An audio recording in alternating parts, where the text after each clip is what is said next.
அனைவருக்கும் வணக்கம். இன்றைக்கு திடீர்னு பங்களாதேஷ்லேருந்து வந்திருக்கிற ஒரு செய்தி பெரும் அதிர்ச்சியை ஏற்படுத்தியிருக்க நண்பர்களே. நமக்கல்ல, பங்களாதேஷில் இருக்கிற மக்களுக்கும் அந்த நாட்டு அரசியல்வாதிகளுக்கும்.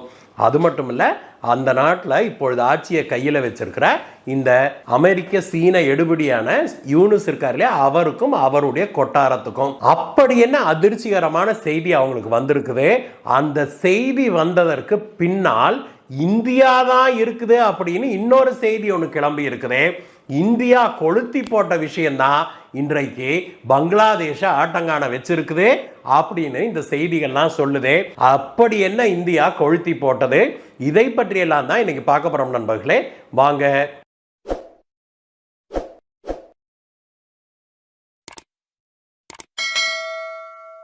நண்பர்களே, இரண்டு செய்திகளை பார்க்கலாம். ரெண்டுக்கும் எப்படி தொடர்பு இருக்குது அப்படின்னு பிறகு நாம பேசுவோம். 2 தினங்களுக்கு முன்பு நம்முடைய நாட்டு பாரத வெளியுறவுத்துறை அமைச்சர் திரு ஜெய்சங்கர் அவர்கள் பங்களாதேஷ் நாட்டுக்கு ஒரு கடுமையான எச்சரிக்கை ஒன்றை விடுத்தாரு. அதில் அவர் என்ன சொன்னார்னா, உங்க நாட்டில் பல பிரச்சனைகள் ஓடிக்கிட்டு இருக்குது, லா அண்ட் ஆர்டர் பிரச்சனையும் ஓடுது. இதுல இந்தியாவை சம்பந்தப்படுத்தி இந்தியா தான் இதுக்கெல்லாம் காரணம் அப்படின்னு சொல்றத நிறுத்துங்க. நீங்க எங்களை சந்திக்கும் போது நீங்க என்ன சொல்றீங்க, இந்தியாவுடைய ஆதரவு வேணும், இந்தியாவுடைய நட்பு வேணும்லாம் பேசுறீங்க. ஆனா அந்த பக்கம் போய் யூனுஸுடைய ஆட்களும் என்ன அறிக்கை விடுறீங்க, இந்தியா தான் எல்லா பிரச்சனைக்கு காரணம், பங்களாதேஷ்ல யாருக்காவது ஒரு எறும்பு கடிச்சிட்டா கூட இந்தியா தான் அந்த எறும்பு அனுப்பிடுச்சு அப்படிங்கிற ரேஞ்சுக்கு இவங்கெல்லாம் பேசுறத வெட்ட வெளிச்சமாக பல பத்திரிகையாளர்கள் முன்னிலையில போட்டு உடைச்சாரு நம்முடைய வெளியுறவுத்துறை அமைச்சர் ஜெய்சங்கர். அது மட்டும் இல்ல, அவர் என்ன சொன்னார் அப்படின்னாக்க, வன்முறை கட்டவிழ்த்து விடப்பட்டிருக்குது பங்களாதேஷ்ல. அங்க மைனாரிட்டிஸ், அந்த நாட்டு மைனாரிட்டிஸ் யாரு, இந்துக்களும் கிறிஸ்தவர்களும் தான் முக்கியமான மைனாரிட்டிஸ். அங்க அந்த நாட்டு சிறுபான்மையின இந்துக்கள் மீதும் கிறிஸ்தவர்கள் மீதும் தொடர்ந்து வன்முறை தாக்குதல்கள் நடந்து கொண்டே இருக்குது. அதை தடுப்பதற்கு பங்களாதேஷ் அரசாங்கம் எந்த விதமான நடவடிக்கையும் எடுப்பதாக எங்களுக்கு தெரியல. இதே நிலை தொடர்ந்தால் இந்தியா பார்த்து கொண்டு சும்மா இருக்காது அப்படின்னு ஒரு கடுமையான எச்சரிக்கை ஒன்றை விடுத்தாரு நம்முடைய வெளியுறவுத்துறை அமைச்சர் திரு ஜெய்சங்கர் அவர்கள். அவர் எச்சரிக்கை விடுத்த மறுநாள் இன்னொரு செய்தி வருது பங்களாதேஷ்ல இருந்து. அந்த செய்தியை தனியா பாருங்க, அதுக்கு பிறகு ரெண்டுக்கும் உள்ள கனெக்ஷனை பார்க்கலாம்.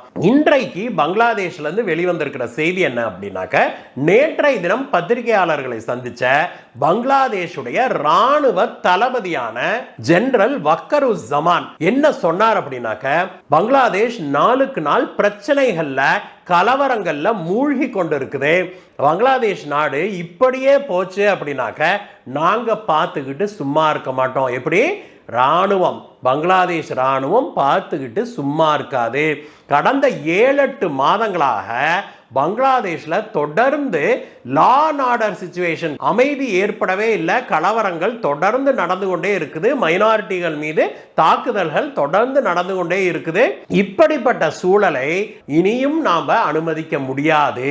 இதை பார்த்து கொண்டு பங்களாதேஷ் ராணுவம் ரொம்ப நாளைக்கு சும்மா இருக்க முடியாது அப்படின்னு சொல்லி அவர் எங்க பேசும்போது இதை சொன்னார் தெரியுமா, பங்களாதேஷுடைய உயர் ராணுவ அதிகாரிகள் கூட்டத்தில் இதை பேசுறாரு. அங்கு பத்திரிகையாளர்களும் இருக்கிறாங்க.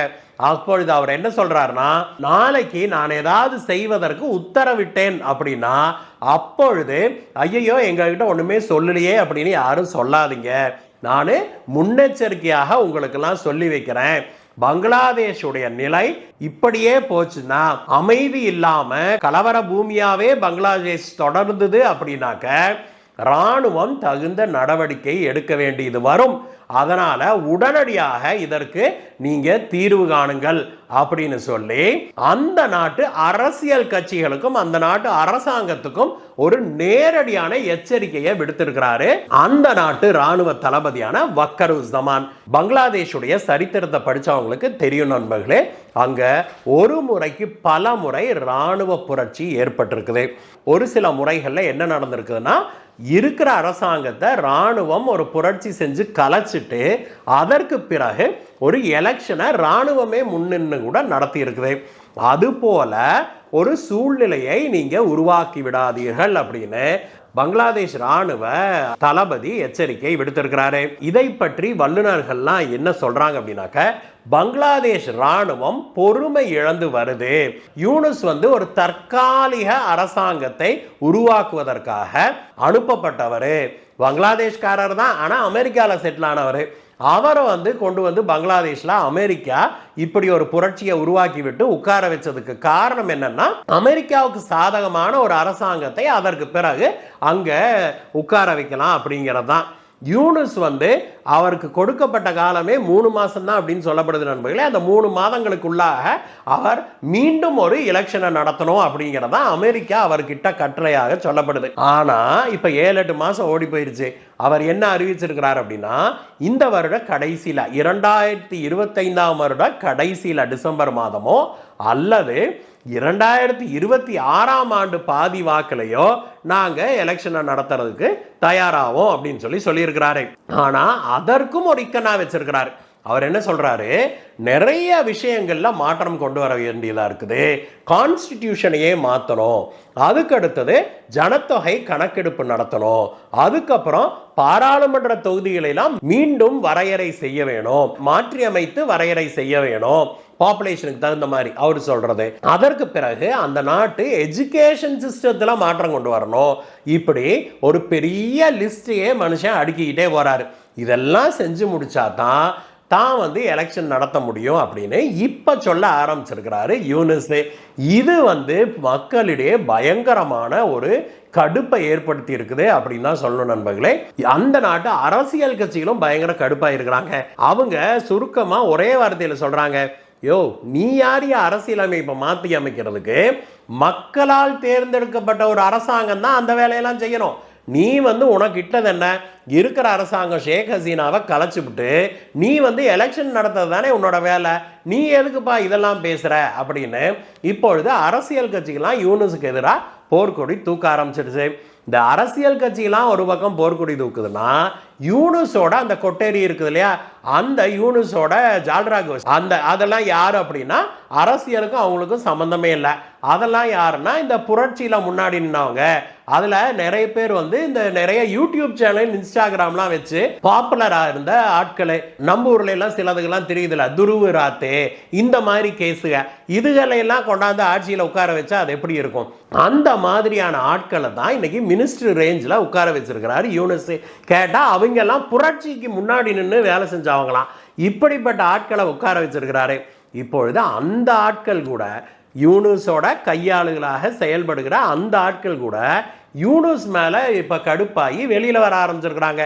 நேத்து இந்த மாணவர் கட்சி தலைவர் அப்படின்னு சொல்ற ஒரு முக்கியமான ஆளு, அந்த புரட்சிக்கு நம்ம ஆள் ரொம்ப முக்கியமான ஆளாக சொல்றாங்க, நஹீத் இஸ்லாம்ங்கிற அந்த ஆளு இப்ப வெளியில வந்துட்டு அப்படி தன்னுடைய அட்வைசர் பதவியை ரிசைன் பண்ணிவிட்டு, யூனுஸ் அரசாங்கத்துல எல்லாருமே அட்வைசர் தான், பேர் அட்வைசர், அவன் மினிஸ்டர் பதவியில் இருந்தாலும் சரி எதுல இருந்தாலும் சரி யூனுஸே ஒரு அட்வைசர் தான், இதுகளும் அட்வைசருக்கு தான்.